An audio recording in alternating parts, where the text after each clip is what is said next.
Boa tarde, amados amigos, amados irmãos em Cristo Jesus.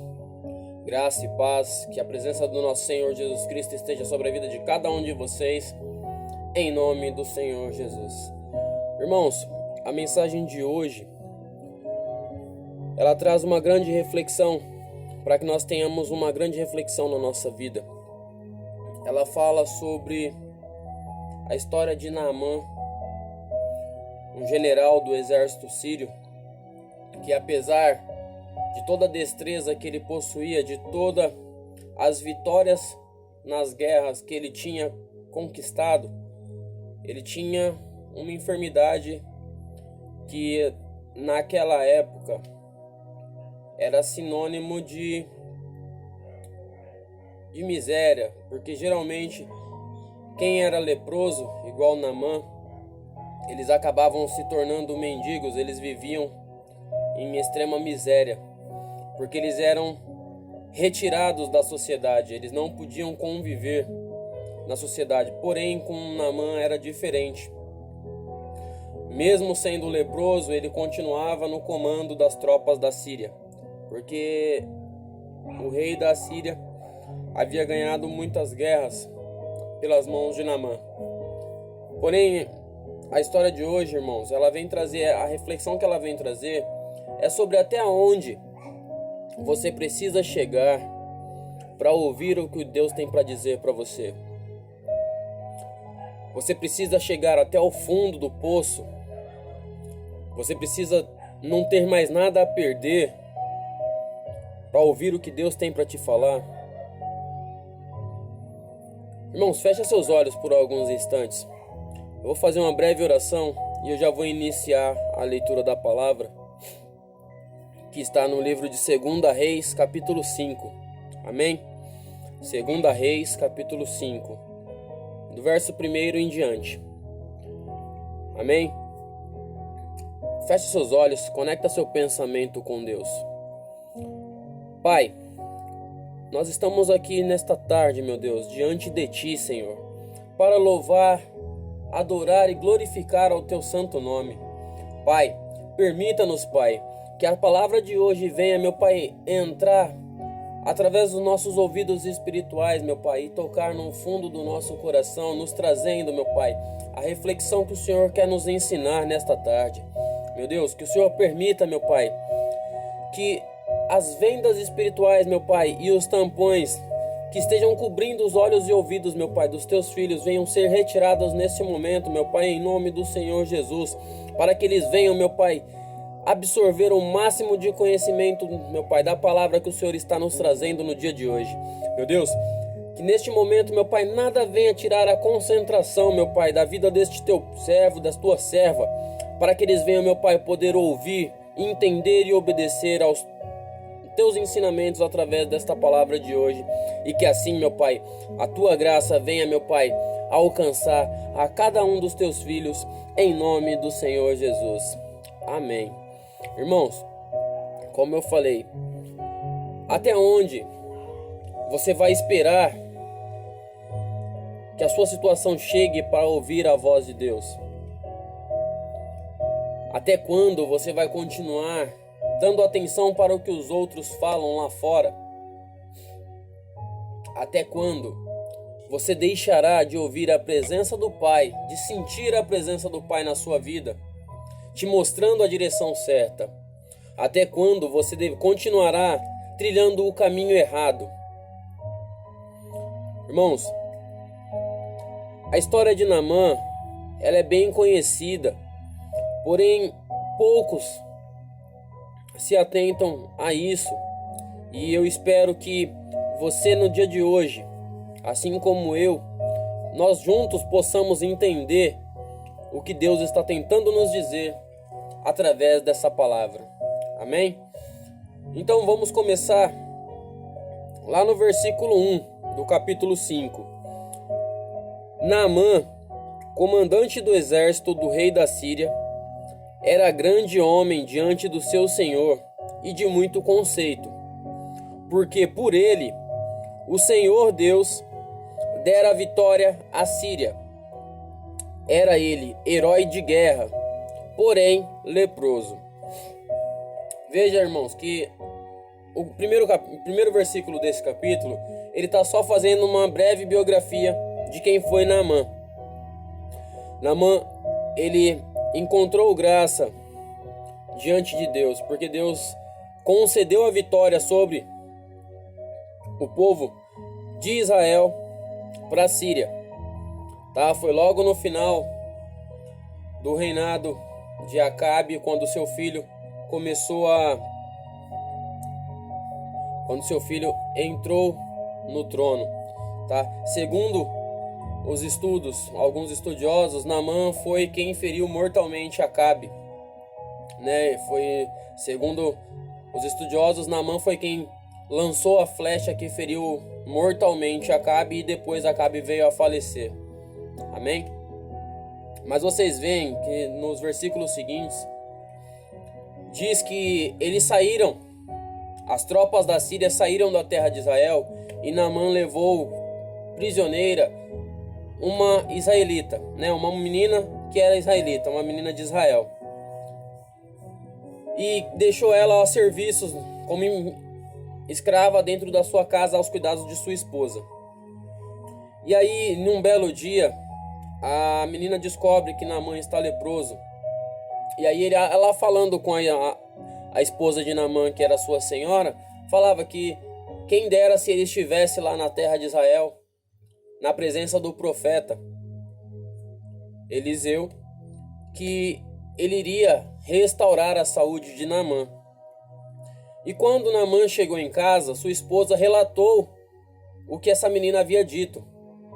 E imediatamente Naamã foi até o rei da Síria, pedir a ele que lhe concedesse esse período para ir até Israel e mandasse uma comitiva e uma carta ao rei de Israel, permitindo assim que Naamã encontrasse a cura nas terras de Israel. Porém, ao receber a carta, o rei de Israel se desespera, porque ele não tem o poder nem unção de Deus para curar a lepra de Naamã. E ele pensa que o rei da Síria está buscando uma forma de cortar os laços que os uniam, porque eles viviam já em tempos de paz nesse momento, e ele achou que eles estavam procurando algum pretexto para romper essa ligação e voltar a invadir Israel. Porém, lá no versículo 8, fala assim, ó: ouvindo, porém, Eliseu, homem de Deus, que o rei de Israel rasgará suas vestes, mandou dizer ao rei: por que rasgastes as tuas vestes? Deixa ouvir a mim, e saberá que há profeta em Israel. Nesta época, irmãos, era costume do povo, nessa época aqui, que quando eles tinham alguma coisa que os incomodava, uma dor muito grande por causa de uma perda, ou alguma coisa que eles não compreendiam, eles tinham o costume de rasgar as próprias vestes em sinal de certa revolta, de luto, ou por não aceitar muito bem a situação, era um sinal de que eles estavam sofrendo com aquilo. Porém, o profeta, sabendo do que havia acontecido, falou para o rei: por que rasgaste as suas vestes?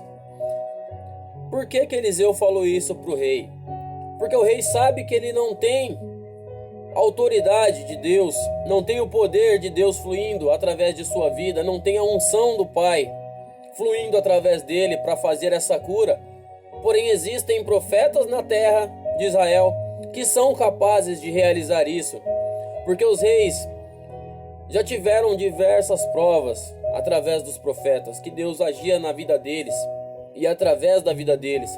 Assim foi com Elias durante o reinado de Acabe e Jezabel, que Jezabel mandava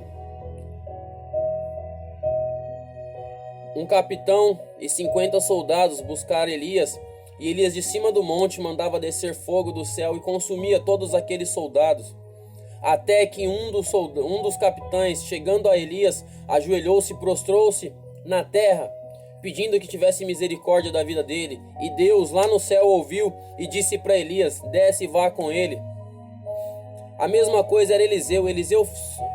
Quando Elias foi recolhido para o reino dos céus, Eliseu assumiu o papel do profeta e ele recebeu a unção que havia em Elias, tá? A palavra diz que ele ficou com o bordão de Elias.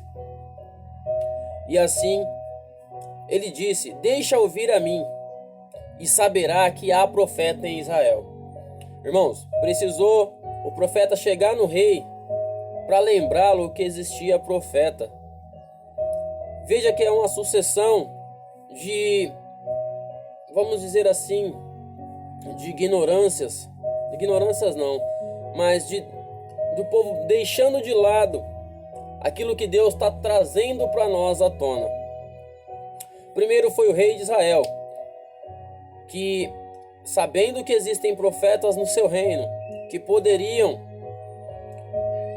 curar Naamã, pedir a Deus que curasse Naamã e demonstrar o poder do Senhor na vida deles, o rei se desesperou. Depois veio Naamã. Lá no versículo 9 ele fala assim, veio pois Naamã com os seus cavalos e os seus carros e parou à porta da casa de Eliseu. 10. Então Eliseu lhe mandou um mensageiro. Veja, ele não saiu, ele mandou um mensageiro levar a notícia para o general, dizendo: vai, lava-te 7 vezes no Jordão, e a tua carne será restaurada e ficarás limpo. Irmãos, o que o profeta mandou para ele é nada difícil de se fazer. Porém, o rio Jordão era um rio sujo, um rio barrento, de águas escuras. E aí vem a dúvida que muitas vezes muitos dos filhos de Deus sentem quando é revelado alguma coisa de Deus sobre a vida deles. Eles duvidam de que aquilo realmente vai acontecer. No versículo 11, mostra que Naamã se irritou, se indignou com a atitude do profeta. E acontece assim, Naamã, no 11. Naamã, porém, muito se indignou e se foi, dizendo: pensava eu que ele sairia a ter comigo, por-se-ia de pé e invocaria o nome do Senhor seu Deus, moveria as mãos sobre o lugar da lepra e restauraria o leproso, restauraria a sua carne. Veja que Naamã ele esperava que Eliseu fizesse rituais, fizesse invocações do Senhor. Ele esperava que Naamã fizesse imposições de mão sobre ele, porque ele acreditava que somente assim Deus iria curar aquela lepra dele, quando na verdade bastava ele ter fé. É o que está acontecendo com muitos no dia de hoje, irmãos. Muitos precisam buscar novamente o primeiro amor. Precisam encontrar novamente a confiança em Deus. Porque muitos dizem da boca para fora: eu confio e eu acredito em Deus. Porém a vida não muda. A vida continua igual. Perdão, irmãos. E aí a pessoa simplesmente vai empurrando com a barriga. Ela já não sabe mais o que fazer para mudar. Mas por quê? Ela entrou no comodismo. Ela acredita que só funcionam as coisas dessa forma, e se não for assim, ela não aceita mais. Aí a indignação de Naamã nesse ponto foi tão grande, igual a de muitos hoje, que às vezes alguém profetiza alguma coisa na vida da pessoa e a pessoa se vê indignada porque não foi da forma como ela gostaria que tivesse acontecido. O que foi profetizado na vida dela não era o que ela espera que aconteça, então ela se revolta, ela se indigna, como Naamã fez. Aí lá no 12 ele fala assim, não são porventura Abana e Farfar, rios de Damasco, melhores do que todas as águas de Israel? Não poderia eu lavar-me neles e ficar limpo? E voltou-se e foi-se com indignação. Então, lá no 13, então se chegaram a ele os seus oficiais e lhe disseram: Meu pai, se te houvesse dito o profeta alguma coisa difícil, acaso não o farias? Quanto mais, já que apenas te disse: lava-te e ficarás limpo. Irmãos, precisa você chegar ao extremo de você não ter nada a perder, porque aqui o que eles disseram, os oficiais dele disseram para ele, só foi o seguinte: Naamã, você não tem mais nada a perder. O que te custa se molhar, mergulhar no rio? Você não tem mais nada para perder, irmãos. A única coisa que você está perdendo, deixando de ouvir a voz de Deus, é a tua salvação e a salvação da tua casa. Até quando você vai continuar adiando essa decisão de buscar o reino dos céus? De buscar a tua salvação e a salvação da tua casa, da tua família? Como os oficiais disseram, se ele tivesse te dado uma missão difícil de se cumprir, você não faria?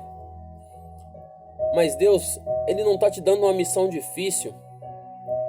Ele só está pedindo para você ouvir e obedecer ao que Ele está te dizendo hoje. Irmão, servir a Deus pode não ser fácil, mas com garra e persistência nós conseguimos alcançar um patamar tão alto que somente Deus consegue explicar. Homem nenhum consegue te explicar o que está acontecendo, a não ser que Deus permita. Para finalizar, lá no 14 diz assim: Então desceu e mergulhou no Jordão 7 vezes. Quantas vezes foi que Eliseu mandou ele mergulhar? 7 vezes, né, irmãos? Depois de muito se indignar, de muito se revoltar, ele acabou acatando ao que o profeta havia lhe dito. Depois os oficiais lhe dizerem que ele já não tinha mais nada a perder, e que se ele mergulhasse nas águas do Jordão e nada acontecesse, ele também não perderia nada. Ele não tinha mais o que perder, porque o que ele mais prezava, que era a sua saúde, já não existia mais. Irmãos, Deus está dizendo para você hoje: não perca mais tempo. Você não tem mais nada a perder. Muito pelo contrário, com Deus você só tem a ganhar. Quem tem a perder hoje na sua vida é o inimigo que está tentando te atrasar, tentando te afastar da presença do Pai. E isso ele já perdeu, porque você já está na presença do Pai hoje. E a partir de agora jamais sairá. Em nome do Senhor e Salvador Jesus Cristo. Voltando ao versículo 14. Então desceu e mergulhou no Jordão 7 vezes, consoante com a palavra do homem de Deus. E a sua carne tornou-se como a carne de uma criança, e ficou limpa. Irmãos, Deus está dizendo para você hoje: creia que eu estou entrando na sua casa, na sua vida, estou restaurando tudo aquilo que você havia perdido, em nome do Senhor e Salvador Jesus Cristo. Basta você crer, basta você acreditar e confiar em Deus. Irmãos, como diz o salmista Davi lá no Salmos 37, versículo 5: entrega os teus caminhos ao Senhor, confia nele, e o mais ele fará na sua vida. Irmãos, se vocês buscarem continuar a leitura da vida de Naamã, vocês vão verificar que nessa época existiam diversas pessoas leprosas. Porém, Naamã foi o único que foi curado nessa época, para mostrar que existia Deus em Israel, e para mostrar na sua vida hoje que você tem um Deus que está cuidando de ti, que está cuidando de tudo aquilo que você possui, de tudo aquilo que você ama. Irmãos, abra o teu coração, abra os teus pensamentos e ouvidos espirituais para receber as bênçãos do Senhor, pois assim Deus achará graça em ti e através de você toda a sua família será salva. Porque como aconteceu lá na passagem de Paulo e Silas, quando Paulo e Silas estavam naquela prisão louvando e adorando ao Senhor, em que veio um terremoto e todas as portas da cadeia se abriram e todas as fechaduras que prendiam as pessoas caíram e os presos fugiram, porém Paulo e Silas continuou, porque Deus tinha um propósito para eles naquela prisão e não era somente pregar para os outros presos, mas principalmente de salvar o carcereiro e a família dele, que ao descobrir que as portas foram abertas e que ele havia cochilado e os presos fugiram todos, ele pretendia tirar a própria vida quando Paulo e Silas gritaram lá de dentro: não faça isso, pois estamos aqui. E nisso o carcereiro se converteu e em seguida converteu toda a sua família. Assim é Deus na sua vida nesta noite, irmãos. Creia e acredite. A presença do Pai está entrando na sua casa hoje. O Espírito Santo está derramando sobre você e sobre a sua família uma chuva de bênçãos sem medidas, pois a unção dobrada está sobre a sua casa, sobre a sua vida, em nome do Senhor Jesus. Amém? Irmãos, esta foi a passagem de hoje. Que Deus abençoe a cada um de vocês. Feche seus olhos por um instante, fazer uma breve oração de encerramento e assim entregar e consagrar este dia ao nosso Senhor e Salvador. Pai, a tua palavra hoje, meu Pai, veio, meu Pai, de encontro com os nossos anseios, as nossas necessidades. Meu Deus, que o Senhor venha, meu Pai, derramar sobre este povo, meu Pai, uma chuva de bênçãos sem medidas, meu Pai, e que através, meu Pai, da vida deles, milhares de pessoas possam, meu Pai, aceitar a Ti como seu único Salvador. Meu Deus, que todas aquelas pessoas que encontram-se, meu Pai, neste momento, necessitando, meu Pai, de um apoio, de um ombro amigo para conversar, pois muitas das vezes a necessidade do povo não é financeira, é simplesmente uma questão emocional. Por isso, meu Pai, eu profetizo sobre a vida deste povo uma bênção, meu Pai, tão grande, meu Pai, que nada vai impedir que esse povo chegue aonde o Senhor, meu Pai, sonhou que eles chegariam. Em nome do Senhor e Salvador Jesus Cristo. Meu Deus, visita neste momento, meu Pai, todos aqueles que estão, meu Pai, acamados, meu Pai. Meu Deus, por uma enfermidade que não permite que eles venham, meu Pai, a se levantar. Meu Pai, seja num hospital ou seja numa cama de sua casa. Meu Deus, envia teus anjos, meu Pai, neste momento, se for da tua vontade, Pai, com a cura para cada um deles, meu Deus. E que assim, meu Pai, o teu nome possa ser glorificado através destes milagres. Meu Pai, visita também, meu Pai, as cadeias, meu Pai, os presídios, onde existem, meu Pai, milhares de pessoas, meu Pai, buscando, meu Pai, a tua face e se arrependendo dos maus caminhos. Meu Pai, que eles sejam abençoados em nome do Senhor e Salvador Jesus Cristo. Amém. Irmãos, que vocês tenham uma ótima tarde. Pai, eu consagro e entrego a Ti, Senhor, a vida destes Teus filhos, para que eles assim, meu Pai, venham a alcançar a Tua graça, a Tua bênção, em nome do Senhor e Salvador Jesus Cristo. Irmãos, fiquem na grande paz do Senhor. Um grande abraço desse irmão que ama a cada um de vocês em Cristo Jesus, e que a palavra do Senhor venha a ser gravada na tábua do coração de vocês, para que assim, no momento de necessidade, no momento de luta, vocês se lembrem dos ensinamentos do Pai e venham conquistar a cada dia um degrau na vitória de cada um de vocês. Amém? Irmãos, lembre-se, a vitória só vem com lutas. Então, se você está passando pelo deserto, se você está passando por tempestades, creia que Deus tem o melhor para você lá na frente. Enfrente as suas lutas, o seu deserto de cabeça erguida. Resista até o fim e o seu galardão estará garantido no reino dos céus. A bênção do Senhor está sobre a sua casa, sobre a sua família, em nome do Senhor e Salvador Jesus Cristo. Irmãos, um grande abraço, até o próximo vídeo. Deus abençoe a cada um de vocês. Fiquem com Deus. Deus é contigo.